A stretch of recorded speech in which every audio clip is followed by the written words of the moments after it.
giving this created creature, the Virgin Mary, the title of Theotokos. And the word Theotokos means the mother of God. They amalgamated this created creature, the Virgin Mary, with this title of Theotokos, with this created creature, Serapis, now known today as Jesus Christ. And the Melkite Coptic African Egyptians, at that point of amalgamation, said that this image that we know today as Jesus Christ, then known as Serapis, is now the Messiah, A-S.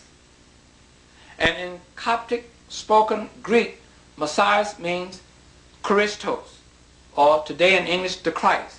So you do not get a Christ prior to the Council of Ephesus in 431 ABCE, and that's in my book. You do not get Christianity as a religion prior to the Council of Chalcedon, 451. That's in my book. Also, you do not get a Christian church. The world's first Christian church was built in Constantinople, Turkey, by Justinian I and his wife Theodora in the year of 532 ACE. Finished 5 years later, 537 ACE. Okay? So during the time of Constantine, or prior to the Council of Ephesus, which was in the 5th century, you have no Christ. Prior to the 5th century, the Council of Chalcedon, 451, you have no Christianity. Prior to the 6th century, you have no Christian church until the Hagia Sophia was created. You see? So all what I have just told you dispel any premise by anybody, I don't care who you are, of any race, creed, or color, how many books you have studied, how many universities you went to. That's dispelled the myth that there was a Christ, Christianity, and a Christian church during the time or before the time of Constantine. We're getting that now. I love it. Now, we're already back. We got rid of Hebrewism, Judaism, Christianity. But what were they worshiping, practicing before that period? Who? With the Africans, and then when the Romans came in. Talk to me a little bit about that. The temples in Egypt, the Egyptians, the ancient Egyptians, what were they practicing?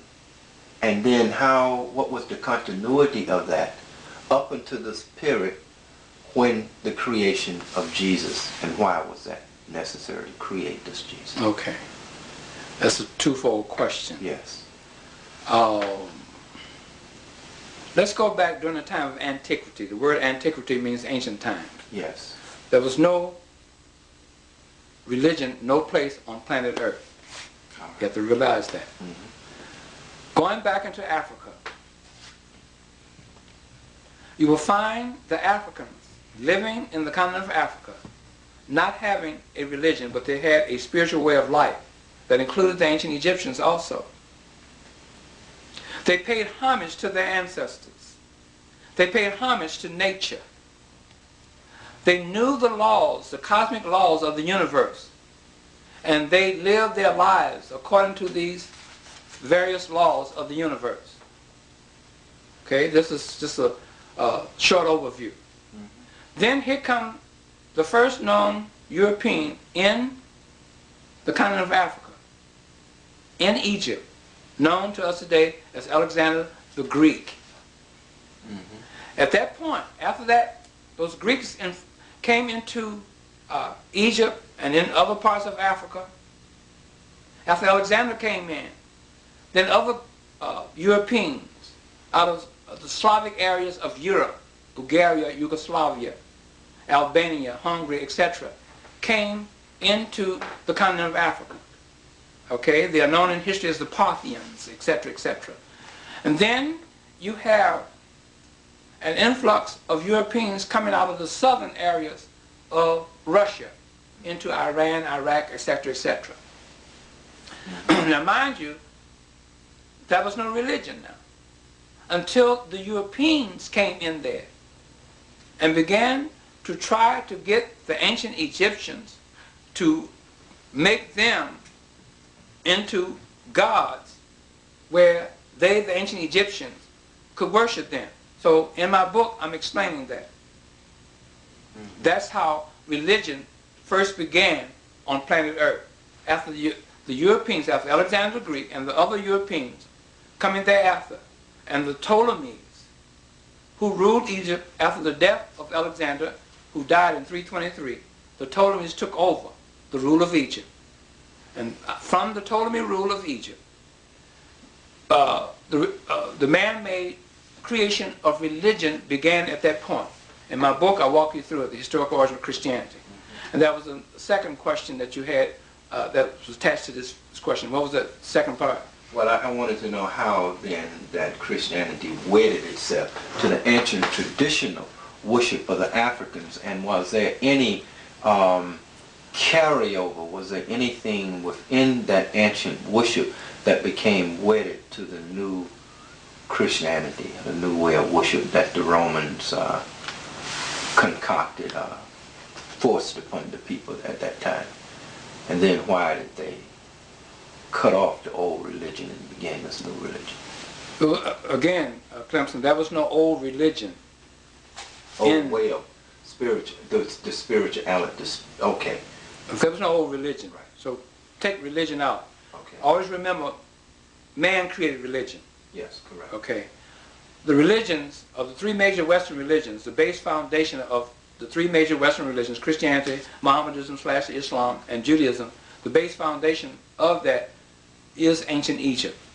They have used the civilization and the culture of the ancient Egyptians to create these various religions. In fact, it was the Coptic Egyptians who created Christianity.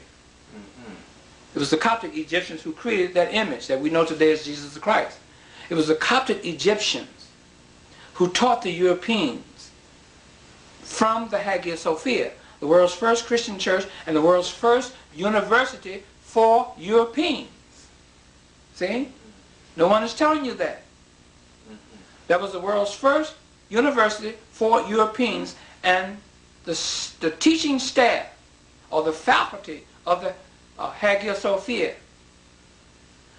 were comprised of Africans. They were the teachers of the Europeans. And what were they teaching them? They taught them a variety of subjects: art, writing,